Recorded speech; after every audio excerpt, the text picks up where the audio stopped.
So far in this primary process, AOC has been mostly hands-off for this big up-and-comer, one of the most high-profile Democratic politicians, especially on social media. She hasn't really weighed in yet.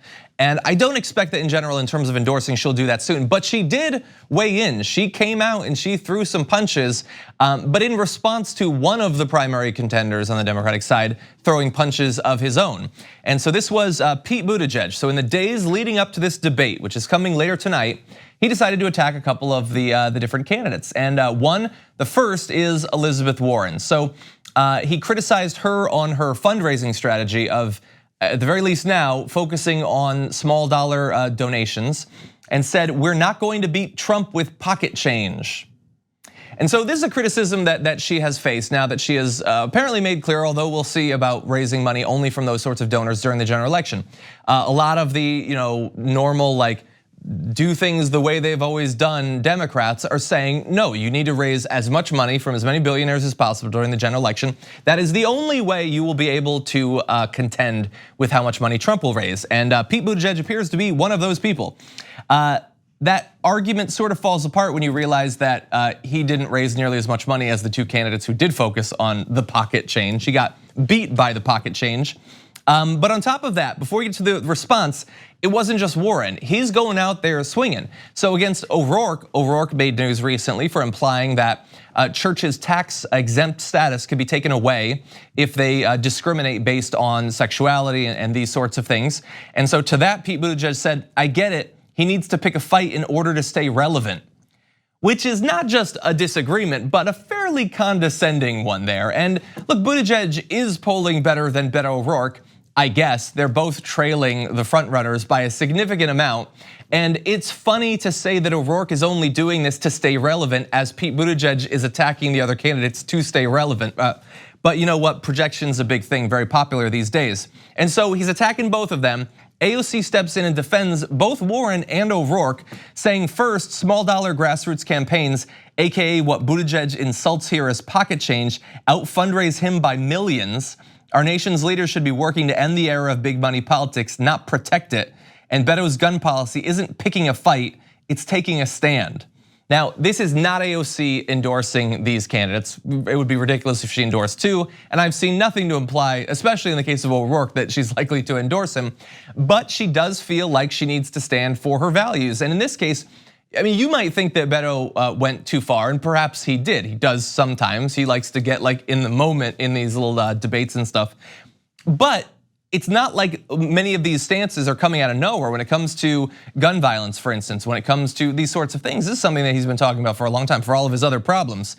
And so for Pete Buttigieg to attack him in that way, to imply that it's just some new development, a last minute Hail Mary, that's fairly ridiculous. And for someone like Pete Buttigieg, who has not done the work over the course of years to really solidify any sense of earned respect in the Democratic electorate, I don't think you're talking from a position of strength when you attack these better known candidates. And so Beto also responded saying, Pete can belittle the grassroots, he can call buybacks a shiny object, he can say whatever he wants, but guns kill 40,000 people each year. These people deserve action, I'll be fighting for them. And so look, he comes off looking bad in comparison to Beto O'Rourke on the guns issue, obviously. And these are the sorts of things that make people question Buttigieg. It's the fact that he likes to get this idea that he's this young Kennedy, he's this young mayor or whatever, charismatic, has a lot of skills, plays the piano. And yet when it comes to actually taking a strong stance on the issues that people care about, not only does he not do that, but he belittles the politicians who do, which is a bad look in a primary with as many people, especially as many people doing better than he is at present. And again, a reminder, in terms of him belittling the idea that we should get big money out of politics, he's raised $32 million so far through the course of this entire primary, evenly split between small and large contributions.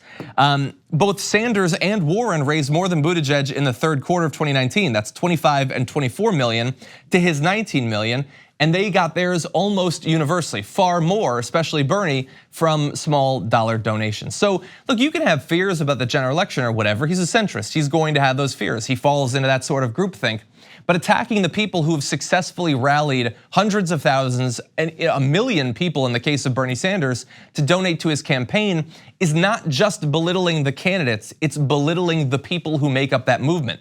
And since you're desperate to get those people to support you, that is indeed a bizarre strategy for Pete Buttigieg to take right now. But it's not just the Democratic primary contenders that AOC has been attacking, rightfully so. She also criticized the president.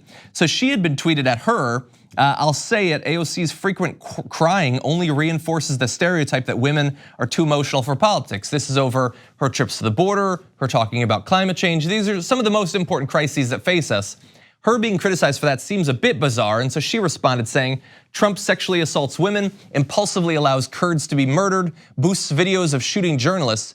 The GOP says, aha, letting your voice shake after seeing firsthand human rights violations at the border and understanding climate stakes makes women too emotional for politics. This is why I wish that she could be in the primary, because she does not back down from any fight. And she communicates perhaps better than any other politician in this country in terms of understanding her values, understanding how they apply to politics, and then understanding how you communicate about the linkage between those two things.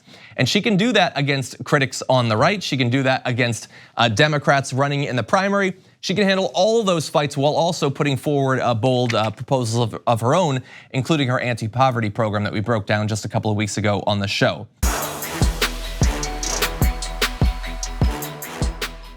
Thank you for watching this clip from the Damage Report. For more content from the show and access to TYT Network members-only exclusives, go to tyt.com/Brooke. Wait, no, it's tyt.com/John. Go to tyt.com/John to sign up.